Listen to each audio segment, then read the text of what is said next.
Let's now turn our attention to Israel. Benjamin Netanyahu is set to return as Prime Minister. His Likud party has received more than 1 million votes. He's set to helm the most right-wing government in Israel's history. Our next report brings you more.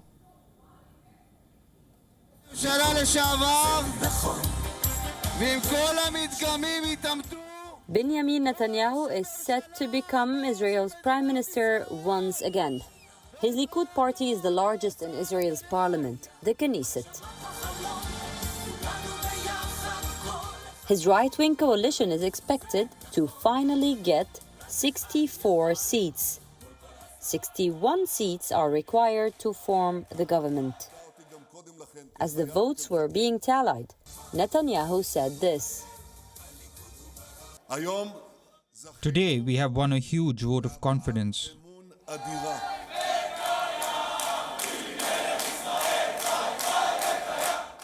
The results will be finalized by next week. President Isaac Herzog is expected to hear recommendations for the Prime Minister's post after the final results are in.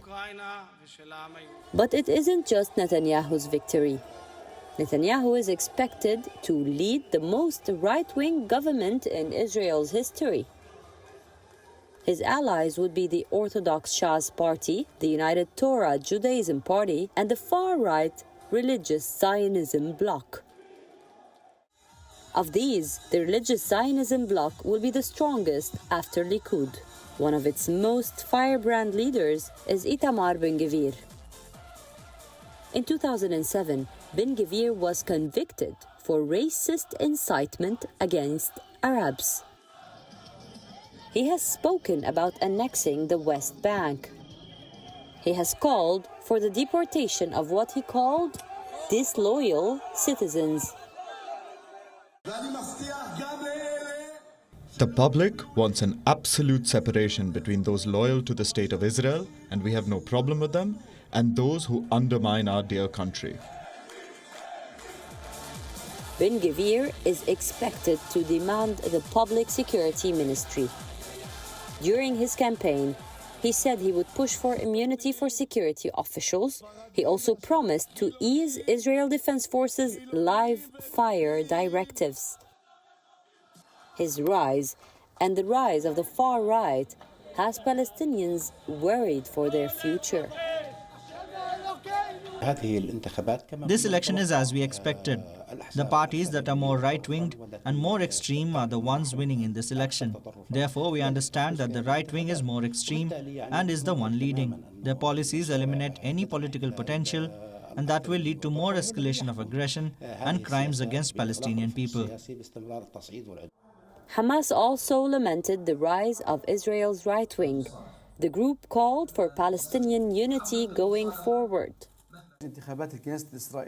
The results of the Israeli elections confirm the increasing presence of the extreme right wing in the Zionist scene. This is an indicator that we are confronting an escalation of aggression against our people and our sanctities by any future government. The Knesset has become more right-winged, more extreme and more racist.